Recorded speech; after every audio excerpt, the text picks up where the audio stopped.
तो उस आँखों वाले व्यक्ति ने कहा कि सूरदास आप गलत जा रहे हो, ये दिशा ठीक नहीं, ये बाग नहीं, तेरी जान का झाड़ बनेगा, आगे खा जाएंगे हिंसक जानवर तुझे पाड़ कर, इधर मत जा। तो वो अंधा उस समय ये कहे कि किसने देखा है कि आगे जंगल है, आगे भयंकर जानवर भी हैं उसमें, और फिर कर देखी जाएगी। उस अंधे न तो दिखता ना, आँखों वाले क्यों मानता ना, तो पड़बाड़ में फिर जा, सारा काम वही होगा जो आँखों वाला बता रहा है उसको। तो पुण्यात्माओं, ये महापुरुष जिनको भगवान मिले वो आँखों वाले थे, और उन्होंने इसी मोटे मोटे ग्रंथ बनाए आपके लिए कि सावधान हो जाए हमारे इस अनुभव को पढ़ करके, इनका जीवन जोखिम में ना होए। और अब हम कहें किसने देखा है और फिर देखी जाएगी, तो उस अंधा भी उस शराब पी रहा होगा जो ये बात कहेगा। तो हम जो भक्ति मार्ग ग्रहण नहीं कर रखा जिन्होंने, और केवल इन बकवादों में, राजनीति में, माया जोड़ने में लग रहे हैं, वो अंधा भी और शराबी पी रहा है। कबीर ये माया अटपटी, सब गट आन अड़ी, किस किस को समझाऊं, या कुएं भांग पड़ी। परमात्मा कहते हैं मैं किस किस को समझाऊं, सभी ने एक रट लगा रखी है, माया जोड़ लूं, कोठी बना लूं, और बस बैंक बैलेंस बना दूं। परमात्मा कहते हैं ये भांग पी रखी तुमने काल की। कबीर ये माया अटपटी, सब गट आन अड़ी, और किस किस ने समझाऊं, या कुएं भांग पड़ी। जैसे शाम के समय शराब के ठेके पर 5-4 शराबी घूटी ला कर आ रहे हों, उनकी गतिविधि और उनकी भाषा देखो, एक जैसी सबकी, एक जैसी भाषा, एक जैसी चाल, ऐसे लटखड़ाते चलेंगे और बोलेंगे तो ऊट पटांगा बकवाद करते हुए दिखेंगे। तो परमात्मा कहते हैं इस काल ने तो इस 21 ब्रह्मांड में भांग गिर रखी है बगैर तोली, और इस भांग को पिए फिर रहे सारे के सारे प्राणी। और जिसको भी ज्ञान की चर्चा की जाती है, नौका किसने देखा, फिर देखेंगे, फिर के देखा कल मृत्यु हो जाएगी, खाक देखेगा फिर। परमात्मा कहते हैं काल करे सो आज करे, आज करे सो अब, और पल में प्रलय हो जाएगी, फिर करोगे कब। अब यहाँ की व्यवस्था बता रहे हैं परमात्मा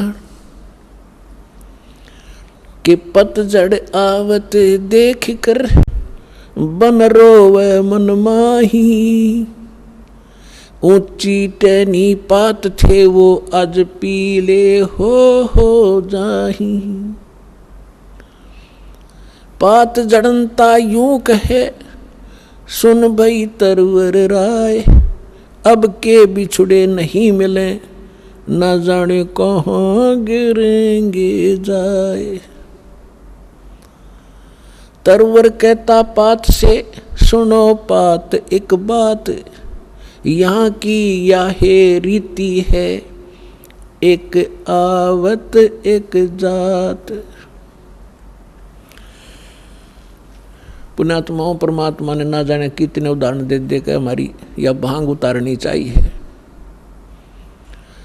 अब क्या प्रमाण देते हैं कि जैसे पतझड़ के दौरान सभी वृक्षों के पत्ते पीले होकर झड़ना शुरू हो जाते हैं और सभी गिर जाते हैं, और तुरंत ही कोपल फूट आती हैं, और 10, 15, 20 दिन में वो फिर पत्ते बनकर 1 वर्ष वो फड़ करके मस्ती मार लेते हैं, और फिर बीच में भी आंधी तूफान से टूट जाते हैं, और समय आने पर तो सब ने गिरना ही गिरना है। तो यहाँ परमात्मा याद दिलाते हैं कि पतझड़ आवत देख के जब प्रलय होगी सभी विनाश में आवेंगे। तो यहाँ बता रहे हैं पतझड़ आवत देख के बन रोवे मन माही, ये ऊंची टहनी पात थे आज पीले हो जाही। अब जैसे हम बूढ़े हो गए, हमारे सफ़ेद बाल हो गए, सफ़ेद बाल हो गए तो ये समझ लो टिकट कटन वाली है, कट जायु कर दे। तो इसलिए ये प्रमाणित हो गया है कि अब अपनी तैयारी पकड़, भक्ति कर। फिर क्या बताते हैं कि पात झड़नता यूं कहे, सुन भई तरवर राय। अब जैसे कोई बड़े पूरे परिवार में कोई सदस्य बीमार हो जाता है, रोगी हो गया, असाध्य रोग हो गया, और डॉक्टर ने बता दिया 10 दिन का मेहमान है या 1 महीने का मेहमान है। उस समय उसकी क्या स्थिति होती है? रिलेटिव आकर इकट्ठे होने लग जाते हैं, परिवार के सदस्य भी आसपास बैठ जाते हैं। तब वो खुद सोचता है कि इब के बनेगी, मेरे साथ कहाँ जाऊंगा। तो यहाँ उदाहरण दे रहे परमात्मा के पात जड़नता यूं कहे, सुन भई तरवर राय। हे वृक्ष, यानी वृक्ष समझो एक परिवार, एक पत्ता टूट कर जा रहा है वो सदस्य परिवार का, और वो खुद कह रहा है कि ना जाने कहाँ गिरेंगे जाए, अब के बिछड़े फिर नहीं मिलेंगे, ना जाने कहाँ गिरेंगे जाए। तो फिर जो कुल के लोग बैठे होते हैं वो एक सांत्वना दिलाते हैं और क्या कहते हैं, भाई यहाँ तो सब नहीं मरना है, ना कोई रहा, 2 दिन आगे पीछे भी ये तो सब नहीं जाना है, परमात्मा का विधान है, चिंता ना कर, जो होनी थी होगी। बस इतना संतोष देकर हम उसका दिल डांटते हैं। ऐसे ही उदाहरण दे रहे परमात्मा कि वृक्ष कह रहा है, वो तरवर कह रहा है, तरवर कहता पात से, सुनो पात एक बात, यहाँ की याहे रीति है, एक आवत एक जात। दादा मर गया, पोता पैदा हो गया, 50-60 वर्ष वो पोता नाच कूद लेगा, फिर वो मरेगा, उसका पोता तैयार हो गया। तो परमात्मा कहते ये क्या जीवन है तुम्हारा, तुम इसी को फाइनल मान लिया। इसका एक विकल्प है, अभी तक नहीं था, अब इसका अल्टरनेट प्राप्त है, फिर इसको ग्रहण करो। जब तक हमारे साथ धोखा हुआ सो हुआ, अब तो सतर्क हो जाओ। ये जीवन नहीं है, ये संसार ठीक नहीं है, ये आपका नहीं है। काया तेरी है नहीं, ये माया कहाँ से हो, चरण कमल में ध्यान रखो हो, इन दोनों को खो। जब तेरा शरीर तेरा नहीं, मूर्ख तो कोठी और बंगलो नारी बैंक बैलेंस ना अपना क्यों कर मान बैठा, या बुद्धि कहाँ भ्रष्ट हुई तेरी। जब काया तेरी है नहीं, ये माया कहाँ से हो, चरण कमल में ध्यान रखो, भगवान की भक्ति करते रहो। तेरे पास माया है, इसको सदुपयोग कर, इसका अहम मत बना, इसमें ममता मत रख, या तेरी नहीं है। ऐसे समझ ले जैसे होटल में जाकर रेस्टोरेंट में कोई सेठ व्यक्ति रह रहा है, वहाँ की कुर्सी मेज पलंग टीवी सारा कुछ उपलब्ध है, आपको एसी लगा है, कूलर लगे हैं, पंखे लगे हैं, ट्यूब हैं, आप उनको प्रयोग कर रहे हैं, करते रहो, क्योंकि आपका जो रेंट लग रहा है, किराया चलते समय आपका नहीं है। वो कहते उन कुर्सियाँ ना अपने समझ बैठे और उस टीवी ने ठा के चालन दे, कोई नहीं जान देगा वहाँ से। तो ऐसे ही संसार में रहिएगा आप एक होटल की तरह, जैसे होटल में आप रह रहे हो उसी सुविधा आपको प्राप्त है, लेकिन जो मूल उद्देश्य है आपका उस होटल में रहने का, वो मत भूलिए। होटल में कौन जाता है रेस्टोरेंट में? जैसे व्यापारी लोग गए दूर देश में जाकर वहाँ होटल में धर्मशाला में कमरा किराए पर ले लिया, वो उद्देश्य क्या उनका जाने का? क्या उन कुर्सी मेज पलंगों पर लेटा रहने का थोड़ा ही है। उसका उद्देश्य है कि मैं बिजनेस करूं, अच्छा सौदा खरीदूं और बेचूं और धनी होकर के लाभ प्राप्त करके मैं धनी बनकर वापस लौटूं। तो जो सेठ साहूकार जो पूंजी लेकर गया था, उस पूंजी से उसने सौदा किया और दुगने तिगने चुगने करके अपने घर पे आ गया, तो साहूकार कलाया। और उसका दूसरा साथी उतने पैसे पूंजी लेकर गया था, वो सारा दिन मस्ती मारता रहा, घुटी छुटी लावर सो जावे, और उन सारे सोफे और पलंग को अपना मान बैठा हो नशे में। जब उसकी पूंजी नष्ट हुई, जो ले गया था सौदा करने के लिए, तो उसके बाद उसको धक्के मारकर बाहर निकाल दिया गया रेस्टोरेंट से, क्योंकि वो कंगाल हो गया।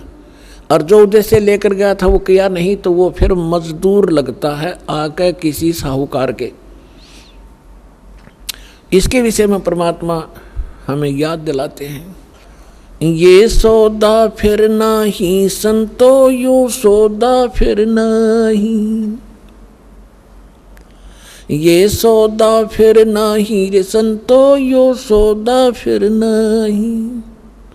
लोहे जैसा ताव जात है, लोहे जैसा ताव जात है, काया दे सराही रे संतो यो सौदा फिर नाही। तीन लोक और भवन चतुर्दश, तीन लोक और भवन चतुर्दश, सब जग सौदे आही रे संतो यो सौदा फिर नाही, ये सौदा फिर नाही रे संतो यो सौदा फिर नाही।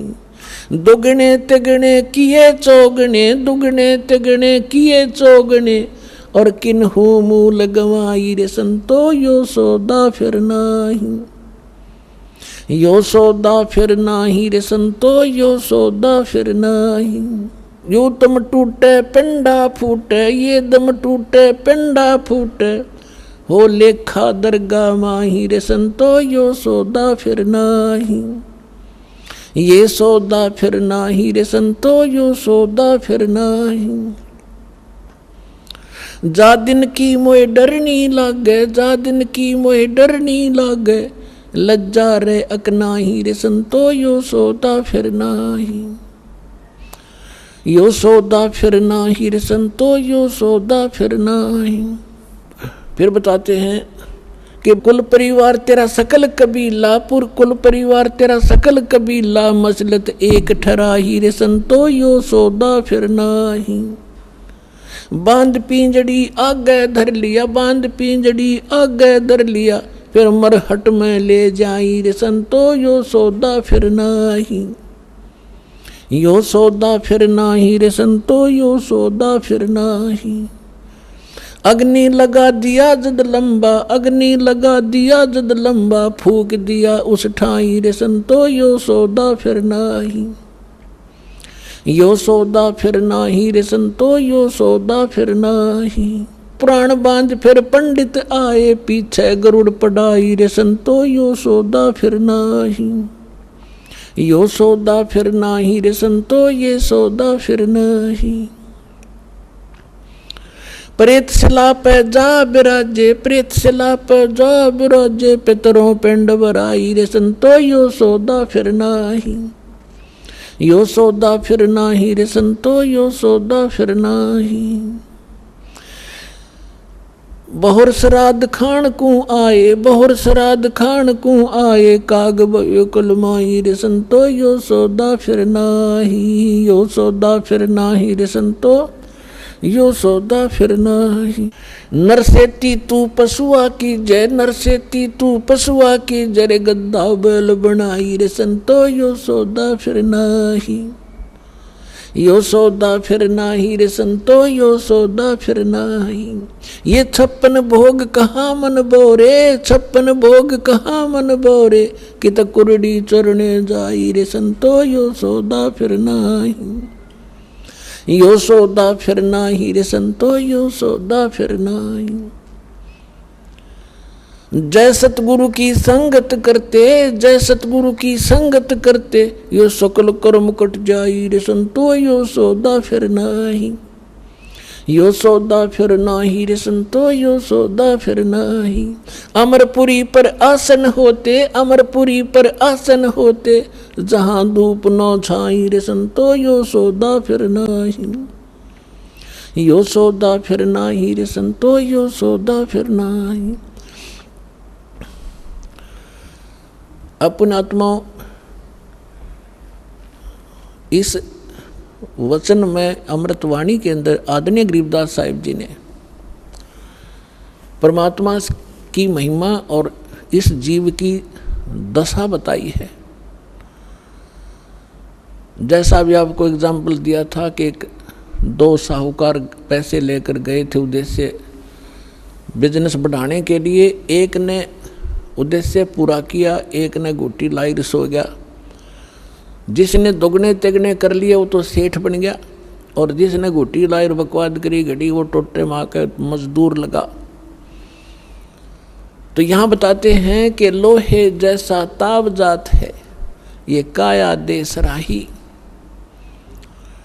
अब जैसे कारीगर होता है, लोहे को गर्म करता है ऐरन में, उसको खूब गर्म कर देता है और उस गर्म रहते ही उसके ऊपर वो चोट लगाता है या किसी मोल्ड में डाल देता है, तो जिस उद्देश्य के लिए वो गर्म किया था तो वो सफलता प्राप्त कर लेता। जब गर्मा गर्म पर कर गया था और जब वो जरा सा ठंडा हो गया फिर चाहे सारे गन्ने जाड़ ले वह चीज़ नहीं बनेगी, बांगा टेढ़ा हो जाएगा। तो यहाँ बताते हैं कि लोहे जैसा ताव जात है, ये मनुष्य जीवन आपका है। जब तक ये मनुष्य जीवन है आपका लोहा गर्म है, और इस गर्म लोहे पर ये चोट लागी राम नाम की सत्संग की तो आपका उद्देश्य पूरा हो जाएगा जिसके लिए मनुष्य शरीर मिला था। और ये हो गया ठंडा, इसको देंगे फूक, फिर बनेगा गदा। या सुंदर शरीर रहा नहीं, बांगा टेढ़ा मुंह हो गया, कोई गधे का, कोई बंदर का, कोई कुत्ते का, कोई धूम लगाए फिर रहे होंगे हम। तो इन कष्टों को याद दिलाया जाता है, इसके साथ साथ इसका एक समाधान भी इसमें बताया जाएगा। क्या बताते हैं? 3 लोक और भवन चतुर्दश, ये 14 लोक और 3 लोक 14 भवन के सब अपना वर्क डन किया हुआ प्राप्त कर रहे हैं। सब सौदे के लिए ही ये आते हैं, यहाँ पर सौदा करके जाते हैं। जो जैसा कर्म करता है वैसा ही फल इनको यह मिल जाता है। 3 लोक और भवन चतुर्दश सब जग सौदे आही, और दोगुने तिगुने करे चौगुने किन्हु मूल गवाई। ये मनुष्य जीवन के श्वास आपकी मूल धन है, ये मूल पूंजी है। जो अच्छी आत्माएं हैं, जो सत्संग में आते हैं, उनको परम संत मिल जाते हैं, शास्त्र उनको साधना प्राप्त हो जाती है, और मर्यादा में रहकर अपने उद्देश्य को ना भूलकर आजीवन भक्ति करते हैं, तो वो दोगुने तिगुने चौगुने कर लेते इस मूल धन के। और जो केवल सारा दिन राजनीति में गुटी सुटी लाई, ताश खेले, बकवाद घड़ी, पेट भरने के लिए धंधे में लागे रहे, बस उसी को फाइनल मान लिया, तो कहते उन्होंने मूल गंवा दिया, वो मूल धन नष्ट कर दिया, मनुष्य जीवन को बर्बाद कर दिया। उसके बाद फिर क्या होगा? कहते हैं ये दम टूटे, श्वास खत्म होंगे, ये शरीर नष्ट हो जाएगा, समाप्त होगा। फिर जीवात्मा तो ऊपर ले जाएंगे पकड़ कर यम के दूत, और पीछे से ये नकली धर्मगुरु हमारे इसकी क्रियाक्रम पर ला देंगे हमने, और वहाँ उसकी दुर्गति हो रही होगी ऊपर, यहाँ हम क्रियाक्रम करके उसकी गति की चिंता कर रहे होते हैं। क्या बताते हैं कि उस दरगाह में मार पड़ेगी, यम पकड़ेंगे बाहीं। जिन्होंने परम संत सतगुरु रूप में प्राप्त नहीं हुए, सत्साधना नहीं की, उनको यम के दूत पकड़ कर ले जाते हैं, और जिनको संत मिल गए, सत्साधना कर रहे हैं, उनको यम के दूत नहीं ले जाते, उनको जहाज में बिठाकर भगवान ले जाता है। आप सुन रहे थे जगत गुरु तत्वदर्शी संत रामपाल जी महाराज जी के मंगल प्रवचन। अधिक जानकारी के लिए विजिट कीजिए हमारी वेबसाइट www.jagatgururampalji.org। संत रामपाल जी महाराज जी के शुभ आशीर्वाद से पूरे विश्व भर में 500 से भी ज्यादा नाम दीक्षा केंद्र हैं, जिन पर संत रामपाल जी महाराज जी द्वारा ऑनलाइन निशुल्क नाम दीक्षा दी जा रही है। अपने नजदीकी नाम दीक्षा केंद्र का पता करने के लिए संपर्क करें 8222880541।